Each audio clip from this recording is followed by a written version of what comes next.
Welcome friends. Let us continue to study the chapter number 2 on my YouTube channel. Kindly like, share and subscribe my YouTube channel for such educational videos.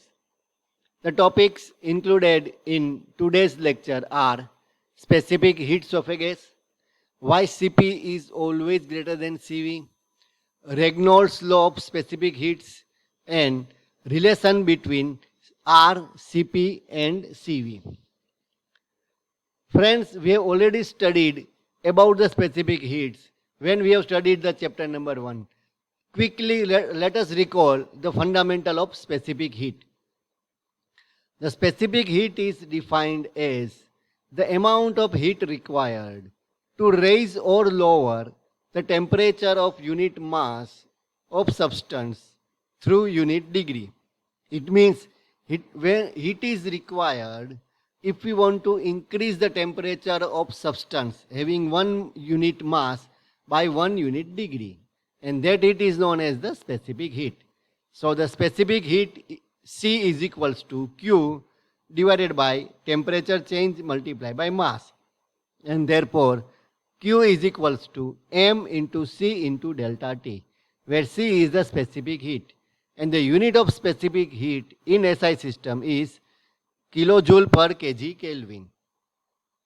Solids and liquid have one specific heat, while gases have two specific heats. Now let us study the two specific heats. One is specific heat at constant volume, another is specific heat at constant pressure. Okay? So let us study the specific heat at constant volume. The definition is same as the specific heat, but only we have to add this, that is at constant volume at the end of that definition. So it becomes the definition of specific heat at constant volume. Let us understand. Consider this is a closed vessel. In a closed vessel, gas is filled up. And as the gas is filled up in a closed vessel, its volume is constant. It cannot vary. When we heat the gas, when we supply the heat, the temperature of gas will increase, but volume of gas will not increase. And due to that, when we supply the heat, heat is utilized to increase the temperature of gas. Clear? So same thing. So heat energy is supplied is utilized in increasing the temperature of gas, and the equation can be written as Q is equals to M into Cv into delta T. Similarly, specific heat at constant pressure, the definition is same as the definition of specific heat, only we have to add at constant pressure at the end of that definition. Now here, the cylinder is there, and cylinder is filled up with some gas, and on that gas piston is placed, and on the piston some weight is placed. Now due to that, the pressure on the gas is constant. As pressure is equals to weight divided by area, we are not going to change the weight and we are not going to change the area, and due to that, pressure on the gas is remain constant. When we supply the energy, then what will happen? That energy will be transferred to the gas, and due to this, temperature of gas will increase as well as volume of gas will increase, and due to that, piston will move up. It means we are going to get the work done. It means at constant pressure, if we supply the heat, the two things can happen. One is temperature of gas can increase as well as we are going to get the work done. Clear?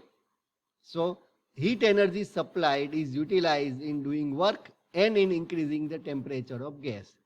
And for this case, it can be calculated by the equation Q is equals to M into Cp into delta T. Now let us compare the specific heat at constant pressure and specific heat at constant volume. So specific heat at constant pressure, as we have studied this. So whatever the heat is supplied, it is utilized to increase the temperature of gas as well as to get the work done. And the equation is Q is equals to mCp delta T for the constant pressure case. Now if the case is constant volume, let us see. This is a closed vessel, and due to that, when we supply the heat is utilized only and only to increase the temperature of gas. And so QV is M into CV into delta T. So now for which case? For same delta T, which Q is more? It means if you want to increase the delta T by 1 degree, which Q is more? Let us think. Yes, in this constant pressure case, because when whatever the heat we supply, it is divided. Some part of heat is utilized to increase the temperature, while some part is converted into work done. While in constant volume, whatever the energy we supply, it is utilized to increase the temperature. So in constant volume, delta T will be reached to 1 degree quickly, while in constant pressure case, delta T may be reached somewhat late, and due to that QP will be more and QV will be less, right? And we know that M is 1 kilogram, that is fixed, delta T is 1 degree, that is fixed, QP is more, QV is less, and due to that CP is always greater than CV. So that is why the CP is always greater than CV. Regnolds law. For a perfect gas, the specific heat at constant pressure and specific heat at constant volume remains constant at all temperature. So as per the Regnolds law, for a perfect gas, CP and CV is always constant. But we know that no gas is a perfect gas. All are the real gas. Clear? And so what happens in this case? In actual practice, the specific heat varies with variation in temperature, because no gas are the perfect gas. Clear? And as the temperature increases, specific heat also increases. But for a small range of variation in temperature, it can be considered, it can be assumed that CP and CV remains constant. And as we assume that for small range of variation in temperature, CP and CV are constant, so we can also say that ratio of CP and CV is also constant, and that is denoted by the gamma, that is the adiabatic index. So as per the Regnolds law, for a small range of variation in temperature, ratio of CP and CV is always constant, and that is equals to gamma. Now let us find out the relationship between characteristics gas constant and two specific heats, that is R, CP and CV. For initial state, consider one gas is in initial state and having pressure P1, volume V1 and temperature T1, and it undergoes one process, and after that final state is this, that is pressure is P2, volume is V2 and temperature is T2. Clear? Now what process it undergoes? The gas undergoes two type of process. Let us study it one by one. One is at constant pressure and another is at constant volume. So let us assume that 1 kilogram of gas is heated at constant pressure, and case B, 1 kilogram of gas is heated at constant volume. This is initial state and this is final state. So let us consider for constant pressure case, and we find out the work done and heat transfer for constant pressure case. Clear? So the work done is equals to integration 1 to 2 P dV, and that is equals to P V2 minus V1 is the work done. Now heat transfer is equals to actual equation is mCp delta T, but as we have considered mass is 1 kilogram, so we will write down Cp into delta T, that is T2 minus T1.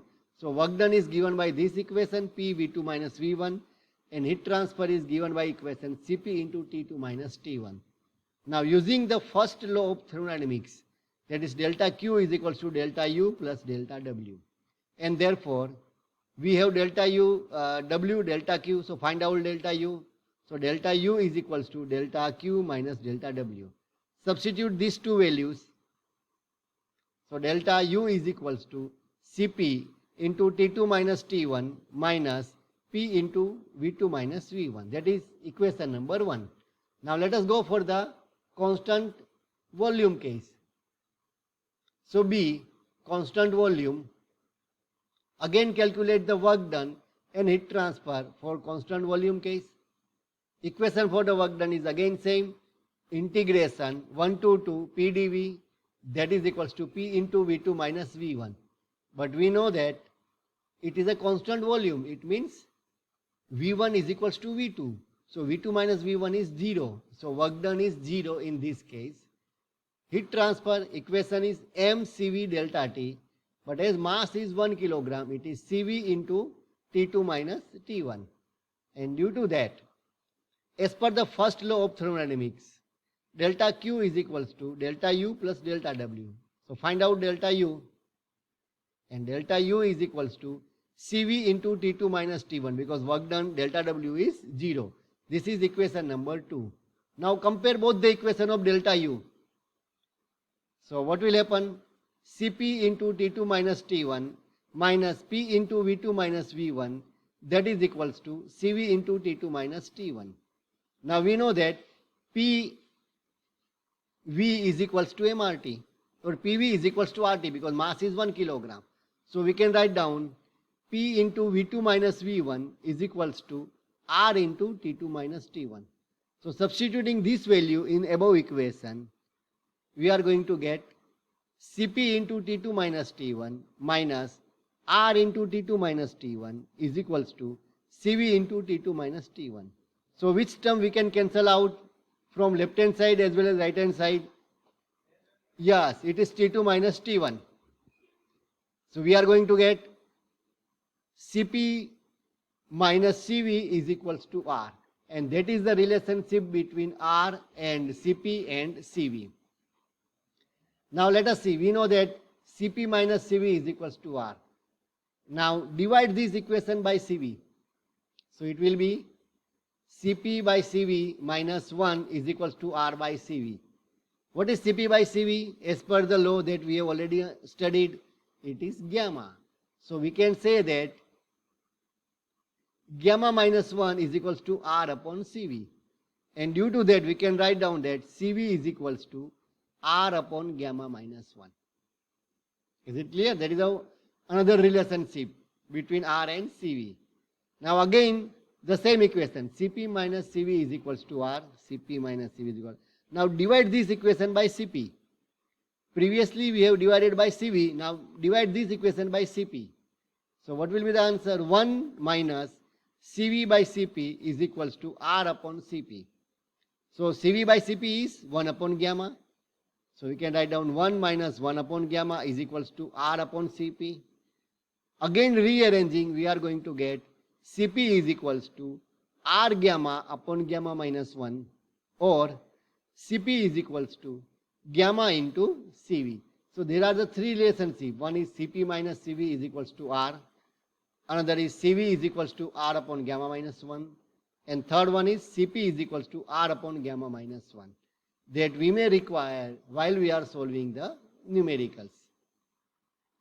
For more such educational videos, kindly like, share and subscribe my YouTube channel. Thank you.